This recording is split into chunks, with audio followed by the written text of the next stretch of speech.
Let's bring in Oklahoma Senator James Lankford. Senator, very nice to see you tonight. Okay, Dagan and I were just spitballing about oil, what the price is going to do now that we might have a Hormuz opening. Of course, all of this hinges on the deal that we haven't yet seen the detailed terms of. So tell us what you know and tell us what you expect.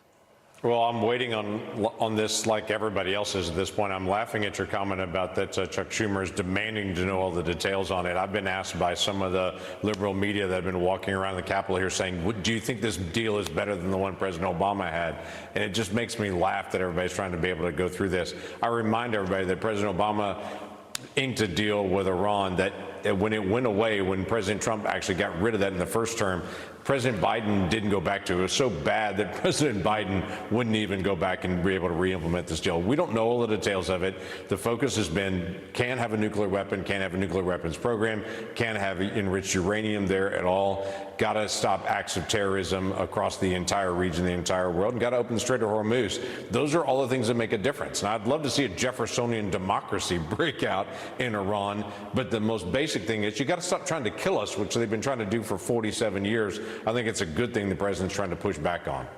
Senator, why hasn't, if a digital version of this agreement was signed, why hasn't it been released? Should it have been? Between certainly, how about now, but even before the official signing ceremony at the end of the week?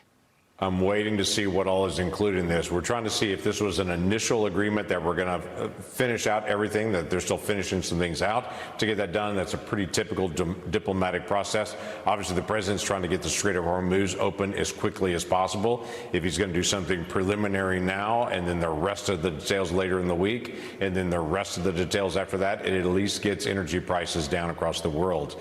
So he's taken a multi-step process on this. Who's shocked that President Trump is non-traditional on how he actually does agreements? You know, everything we're hearing about this is that it's performance-based. Iran's got to do some things verifiably before we give them any money or any other benefits. They're the worst performance-based country probably on planet Earth, Senator. Yep. What gives you any confidence that that's going to change? Is it the military pounding they took? Is it the threat of more of it? Why would they change who they've been for almost 50 years? Yeah, that's the hardest part about this. At the end of it, just for me personally, I was hoping we'd have different leadership in Iran because I do not trust this regime, what they have stood for, the leadership of the IRGC, obviously the Ayatollah and his perpetual sense that he's passed down now generationally down to his son after him. The problem that we have is how do you verify? You can't trust them. We got to just verify. That's all we can really do. And even with the IEA inspections that were done in the past, Iran just wouldn't allow inspectors to be able to come in. Now we have better technology now, better satellites, better ways to be able to track nuclear programs. But their perpetual funding of terrorism, that's the biggest issue that we constantly deal with. That's what has literally killed Americans for now 4 decades. We've got to stop that.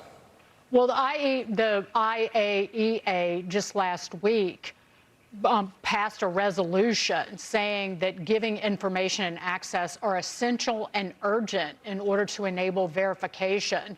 Yep. And there's no diversion of nuclear material. So it appears, and this was voted on by the 35-member Board of Governors, that the IAEA is still struggling mightily to deal with the terror regime.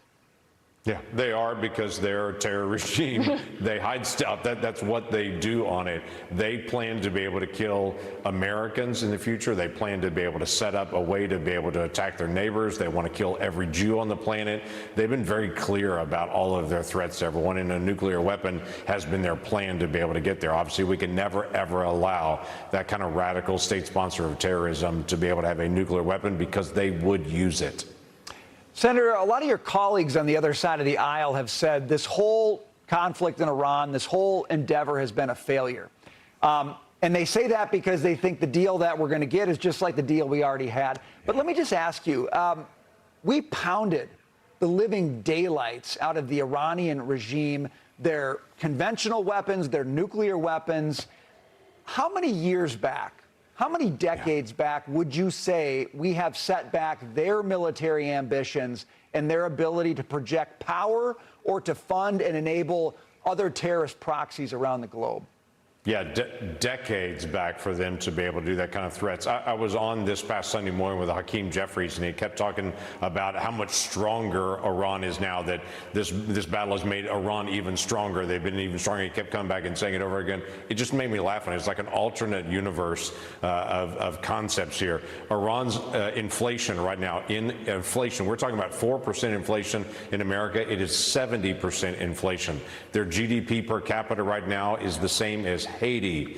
So their economy is literally collapsing all around them. Their military is decimated. Their Navy is decimated.